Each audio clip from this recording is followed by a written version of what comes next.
Polycystic ovarian syndrome PCOS അല്ലെങ്കിൽ PCOD എന്ന് ഇപ്പോൾ പറയുന്നത്, ഇതിപ്പോൾ ഒരു എമർജിങ് ലൈഫ് സ്റ്റൈൽ ഡിസോർഡറാണ്. ഭയങ്കര കൂടുതലായിട്ട് കണ്ടു തുടങ്ങിയിട്ടുണ്ട്.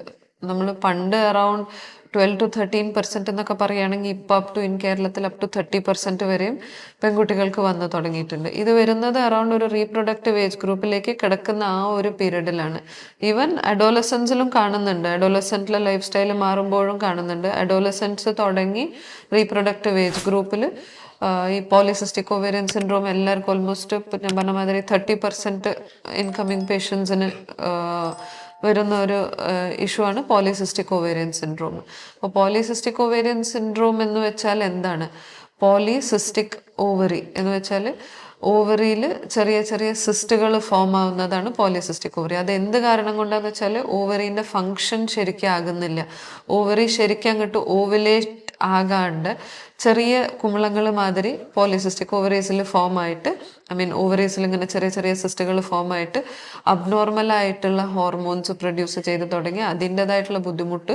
അബ്നോർമലായിട്ടുള്ള ഹോർമോൺസ് എന്ന് വെച്ചാൽ ഇപ്പോൾ ഓവുലേഷൻ കറക്റ്റായിട്ട് നടക്കാണ്ട് ചിലപ്പോൾ ഒരു എക്സസ് ഈസ്ട്രോജൻ ഇഷ്യൂയിലേക്ക് പോയി അതിൻ്റെതായ എക്സസ് ഈസ്ട്രോജനും എക്സസ് മെയിൽ ഹോർമോൺ പ്രൊഡക്ഷനൊക്കെ തുടങ്ങി അതിൻ്റെതായിട്ടുള്ള ബുദ്ധിമുട്ട് ഫ്രം ഹെഡ് ടു ടോ വരാം.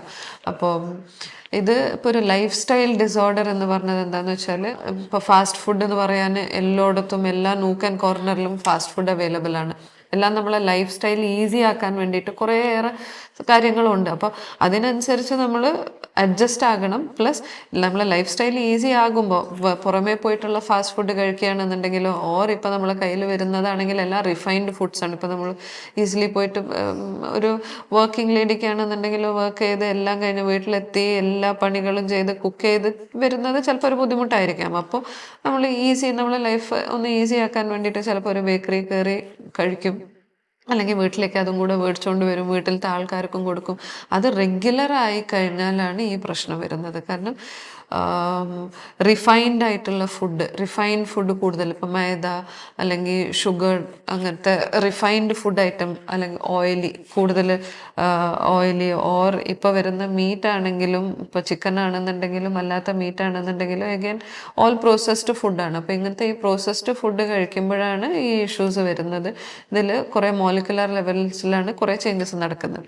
അപ്പം ഈ ചേഞ്ചസ് ഒക്കെ വന്ന് പ്ലസ് ജസ്റ്റ് ഫുഡിനെ മാത്രം പറഞ്ഞാൽ പോരാ, കൂടുതലും സെഡൻറ്ററി ലൈഫ് സ്റ്റൈലാണ്. പ്ലസ് ഇപ്പോൾ നമുക്ക് കുറേ നമ്മളുടെ റിക്രിയേഷന് വേണ്ടിയിട്ട് പുറമേ പോകുന്നതിനേക്കാളും നമ്മളെ ഫോണിലിരുന്നിട്ട് തന്നെയോ അല്ലെങ്കിൽ TV തന്നെയോ നെറ്റ്ഫ്ലിക്സോ OTT അങ്ങനത്തെ കാര്യങ്ങളൊക്കെ കണ്ട് കൂടുതലും നമ്മളിപ്പോൾ സെഡൻറ്ററി ലൈഫ് സ്റ്റൈലിലേക്ക് പോയി. അപ്പോൾ പുറത്തുനിന്നുള്ള കൂടുതലായിട്ടുള്ള ആഹാരവും പ്ലസ് സെഡൻറ്ററി ലൈഫ് സ്റ്റൈലും എല്ലാം കൂടി ആയി വരുമ്പോൾ മോളിക്കുലർ ലെവലിൽ കുറേ ചേഞ്ചസ് നടക്കും. ഈ ചേഞ്ചസ് കാരണം കൊണ്ട് പോളിസിസ്റ്റിക് ഓവറീസും വരും. Polycystic ovarian syndrome hormonal changes വരുത്തി ഇതൊരു സർക്കിൾ മാതിരിയാണ്. ഒരു പ്രാവശ്യം പോളിസിസ്റ്റിക് ഓവേറിയൻ സിൻഡ്രോം വന്നാൽ അതിൻ്റെ ചേഞ്ചസ് അഗൈൻ നമ്മളെ ബോഡിയിൽ നടത്തി ഹോർമോണൽ ചേഞ്ചസ് അഗൈൻ ഓവറീസിന് പ്രശ്നം വന്നാൽ അതൊരു സർക്കിളാണ്. അപ്പോൾ ഈ സർക്കിൾ ബ്രേക്ക് ചെയ്യണമെന്നുണ്ടെങ്കിൽ ഈ ലൈഫ് സ്റ്റൈൽ മാറ്റി പിടിക്കണം. ലൈഫ് സ്റ്റൈൽ മാറ്റുക, നമ്മൾ സെഡൻറ്ററി ലൈഫ് സ്റ്റൈൽ മാറ്റിയിട്ട് ആക്റ്റീവ് ഹെൽത്തി ലൈഫ് സ്റ്റൈൽ ആക്കുക. അറ്റ്ലീസ്റ്റ് ഇൻ എ ഡേ ഇപ്പോൾ നമ്മളൊരു മോഡറേറ്റ് ലെവൽ എക്സസൈസും ഹൈ ഇൻറ്റൻസിറ്റി എക്സസൈസ് ആണ് ചെയ്യുന്നതെന്നുണ്ടെങ്കിൽ 15 to 20 minutes എവറി ഡേ ചെയ്യണം. മോഡറേറ്റ് ലെവൽ എക്സസൈസ് ആണെന്നുണ്ടെങ്കിൽ around 30 to 45 minutes moderate level intensity exercise. At least 5 days a week exercise. പിന്നെ അടുത്തത് ഞാൻ പറഞ്ഞു ഡയറ്റിങ്, കൂടുതലും റിഫൈൻഡ് ആയിട്ടുള്ള, അപ്പോൾ ഈ റിഫൈൻഡ് ഫുഡ് പ്രൊഡക്ട്സ് അവോയ്ഡ് ചെയ്യുക. പിന്നെ ഷുഗേഴ്സ് അവോയ്ഡ് ചെയ്യുക. നമുക്ക് എക്സ്ട്രാ ഷുഗർ എടുക്കേണ്ട ആവശ്യമില്ല, വൈറ്റ് ഷുഗറിൻ്റെ അധികം ആവശ്യമില്ല. നമ്മളെ ബോഡിയിൽ തന്നെ അത്യാവശ്യം ഷുഗർ ഗ്ലൂക്കോസ് പ്രൊഡ്യൂസ് ചെയ്തുകൊണ്ടിരിക്കുന്നത്, അതിൻ്റെ ഇടയിൽ നമ്മൾ പോയിട്ട് എക്സ്ട്രാ ഷുഗർ എടുക്കേണ്ട ആവശ്യമില്ല. അപ്പോൾ എക്സസ് ആയിട്ട് കഴിക്കുന്ന വെറുതെ സ്വീറ്റ്സ്, ചോക്ലേറ്റ്സ് ഇതൊക്കെ അവോയ്ഡ് ചെയ്യുക. പ്ലസ് കൂടുതലും ഹെൽത്തി ഡയറ്റ്, ഗ്രീൻ ലീഫി വെജിറ്റബിൾസും അല്ലാത്ത വെജിറ്റബിൾ ഇൻടേക്കും ഫ്രൂട്ട് ഇൻടേക്കും പിന്നെ പ്രോസസ്ഡ് അല്ലാത്ത അൺപ്രോസസ്ഡ് ആയിട്ടുള്ള ഫുഡ് കൂടുതലും കഴിക്കാൻ നോക്കുക. എന്ന് വെച്ചാൽ ഇപ്പോൾ ആയിട്ടുള്ള വെജിറ്റബിൾസും ഫ്രൂട്ട്സൊക്കെ കൂടുതലും കഴിക്കുക.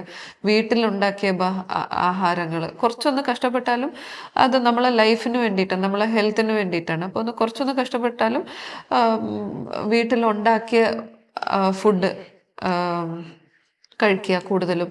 പുറത്തുനിന്നുള്ള ഐറ്റംസ് ഇപ്പോൾ മേ ബി പുറത്തുനിന്നുള്ളത് കഴിക്കണ്ട, സ്റ്റോപ്പ് ചെയ്യുന്നല്ല, അതിൻ്റെ നമ്മൾ കഴിക്കുന്നതിൻ്റെ ആ ഒരു ഫ്രീക്വൻസി ഇപ്പോൾ വീക്ക്ലി 3 ടൈംസ് 4 ടൈംസ് കഴിക്കുന്നുണ്ടെങ്കിൽ അതൊരു വീക്ക്ലി വൺസ് ആക്കുക. അല്ലെങ്കിൽ വീക്ക്ലി വൺസ് കഴിക്കുന്ന ആൾക്കാർ വൺസ് ഇൻ 2 വീക്സ് വെച്ചിട്ടാക്കുക. അതേമാതിരി തന്നെ ഇപ്പം എനിക്ക് സമയം കിട്ടാറില്ല, ജോലിക്ക് പോകണം, അപ്പം ഇപ്പം ജോലിക്ക് ഒരാൾ ബസ്സിൽ പോകുന്ന എനിക്ക് ഒന്നും ചെയ്യാൻ സമയം കിട്ടാറില്ല, എക്സസൈസ് ചെയ്യാൻ സമയം കിട്ടാറില്ല, ജോലിക്ക് പോകണം എന്നൊക്കെ പറയുകയാണെങ്കിൽ അങ്ങനത്തെ ആൾക്കാർ ഇപ്പോൾ നമ്മളിപ്പോൾ ബസ്സിലാണ് ഡെയിലി റുട്ടീൻ ചെയ്തുകൊണ്ടിരിക്കുന്നതെന്നുണ്ടെങ്കിൽ ബസ് സ്റ്റോപ്പ് ഒരു 2 ബസ് സ്റ്റോപ്പ് മുന്നേ ഇറങ്ങിക്കഴിഞ്ഞാൽ അത്രയും ദൂരം ഒന്ന് നടക്കുക. അപ്പോൾ അത് എഗെയിൻ ഒരു ലൈഫ് സ്റ്റൈലിൽ മാറ്റം വരുത്തലായി, ആ ഒരു നിന്ന് ഇരുന്ന് പോകുന്നതിൻ്റെ ഒരു ഇത് കഴിഞ്ഞു. അപ്പോൾ അങ്ങനെ പല രീതിയിലും നമുക്ക് എക്സസൈസ് കൂട്ടാം ഓർ ഹെൽത്തി ലൈഫ് സ്റ്റൈലാക്കാം. അങ്ങനെ പോളിസിസ്റ്റിക് ഓവറി സിൻഡ്രോമിൻ്റെ വരാനുള്ള ഒരു സ്റ്റാർട്ടിങ് ഫേസ് തന്നെ ഈ ഒരു പീരീഡിൽ, എസ്പെഷ്യലി നമ്മളിത് കോൺസെൻട്രേറ്റ് ചെയ്യേണ്ട ആ ഒരു ഗ്രോയിങ് ഏജിലാണ്. ഗ്രോയിങ് ഏജിൽ ഇതൊന്നും കോൺസെൻട്രേറ്റ് ചെയ്തിട്ടില്ല എന്നുണ്ടെങ്കിൽ സ്ലോലി ലേറ്റർ ഓൺ വന്ന് തുടങ്ങും. വെറും ഗ്രോയിങ് ഏജിൽ മാത്രമല്ല, അതല്ലാണ്ടേയും അഡൽട്ട് ലൈഫിലോട്ട് പോകുകയാണെന്നുണ്ടെങ്കിലും ഇത് ഹെൽത്തി ലൈഫ് സ്റ്റൈൽ ലീഡ് ചെയ്യുന്നത് നല്ലതാണ്. ബിക്കോസ് പോളിസിസ്റ്റിക് ഒവേറിയൻ സിൻഡ്രോം കാരണം കൊണ്ട്, PCOD ഓർ PCOS കാരണം കൊണ്ട്, വെറും ഓവറിയിലെ അസുഖം മാത്രമല്ല PCOD എന്ന് പറയുന്നത്.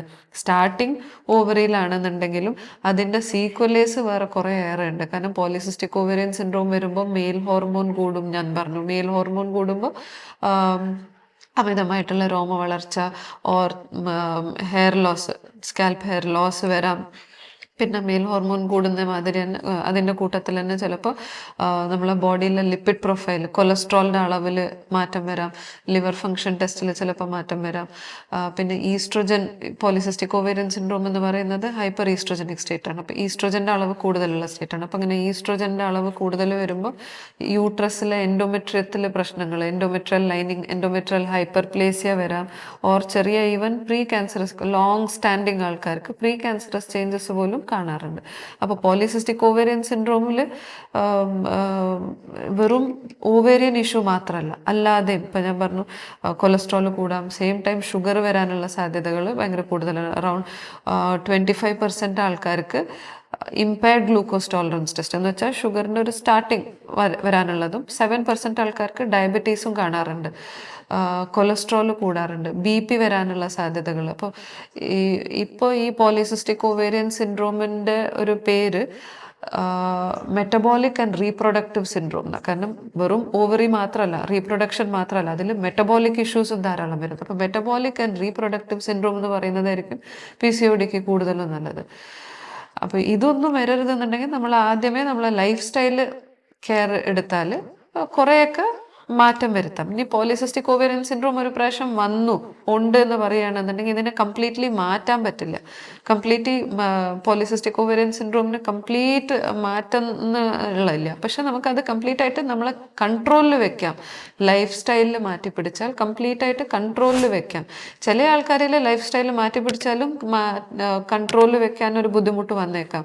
അപ്പോൾ ചില ആൾക്കാരിൽ മരുന്ന് വേണ്ടി വരാം. മരുന്ന് നമ്മൾ അഗൈൻ നോക്കിയിട്ടാണ്. എല്ലാ PCODക്കാർക്കും ജസ്റ്റ് പോളിസിസ്റ്റിക് ഓവറീസ് സ്കാനിങ്ങിൽ കണ്ടു ഓർ നമ്മൾ ഡയഗ്നോസ് ചെയ്തു PCOD ഉണ്ടെന്ന് പറഞ്ഞിട്ട് എല്ലാവർക്കും മരുന്ന് വേണമെന്നില്ല. മരുന്നും എഗെയിൻ അതിൻ്റെതായിട്ടുള്ള ഇഷ്യൂസ് എന്താണെന്ന് നോക്കിയിട്ടാണ്. കാരണം പോളിസിസ്റ്റിക് ഓവറിയൻ സിൻഡ്രോം വന്നു കഴിഞ്ഞാൽ മെൻസ്ട്രൽ ഇറഗുലാരിറ്റി, മെൻസസിൽ ഇറഗുലാരിറ്റി വരാം, പ്രഗ്നൻസി ആകാൻ ബുദ്ധിമുട്ട് വരാം. പിന്നെ ഞാൻ പറഞ്ഞു ഷുഗർ, BP, കൊളസ്ട്രോൾ അങ്ങനത്തെയൊക്കെ ഇഷ്യൂസ് വരാം. തടി കൂടാനുള്ള സാധ്യതകളുണ്ട്. അപ്പോൾ ഇതിൽ ഈ എന്താണോ അതിൽ പ്രശ്നം വരുന്നത് ആ പ്രശ്നത്തിനനുസരിച്ച് ട്രീറ്റ് ചെയ്താൽ മതിയാവും. അപ്പോൾ അതിനും ധാരാളം അത്യാവശ്യം നല്ല കുറേ ഡെവലപ്മെൻറ്റ് വന്നിട്ടുണ്ട്, കുറേ ട്രീറ്റ്മെൻറ്റുകൾ വന്നിട്ടുണ്ട്. കോൺട്രസെപ്റ്റീവ് പിൽസ് ഉണ്ട്, സൈക്കിൾ പീരിയഡ് ഇറഗുലർ ആകുന്ന ആൾക്കാർക്ക്, ഫ്ലോ കൂടുതലായിട്ട് പോകുന്ന ആൾക്കാർക്ക്, ബ്ലീഡിങ് അമിതമായിട്ട് പോകുന്ന ആൾക്കാർക്ക് ബ്ലീഡിങ് കുറയ്ക്കാൻ വേണ്ടിയിട്ടുള്ള ഹോർമോൺ ട്രീറ്റ്മെൻറ്റ് ഉണ്ട്. അപ്പോൾ again treatment based on each symptom, എന്ത് സിംറ്റം ആണോ അതിനനുസരിച്ചാണ് ട്രീറ്റ്മെൻറ്റ്. എല്ലാവർക്കും ബ്ലാങ്കറ്റ് ട്രീറ്റ്മെൻറ്റ് അല്ല. ബ്ലാങ്കറ്റ് ആയിട്ടുള്ളത് ലൈഫ് സ്റ്റൈൽ മാറ്റപ്പെടുത്തുക. അപ്പോൾ ലൈഫ് സ്റ്റൈൽ ഡിസോർഡർ ആണ്, ലൈഫ് സ്റ്റൈൽ മാറ്റിപ്പിടിക്കുക. ഹെൽത്തി ലൈഫ് സ്റ്റൈൽ, ഡയറ്റിങ്ങും എക്സസൈസും ഫസ്റ്റ്, അതൊരു ബ്ലാങ്കറ്റ് ട്രീറ്റ്മെൻ്റ് ആണ്. ബാക്കിയുള്ള ട്രീറ്റ്മെൻറ്റ് അതിൻ്റെതായിട്ടുള്ള അവർക്ക് എന്താണോ ഇഷ്യൂ നോക്കിയിട്ടാണ് ട്രീറ്റ് ചെയ്യുന്നത്.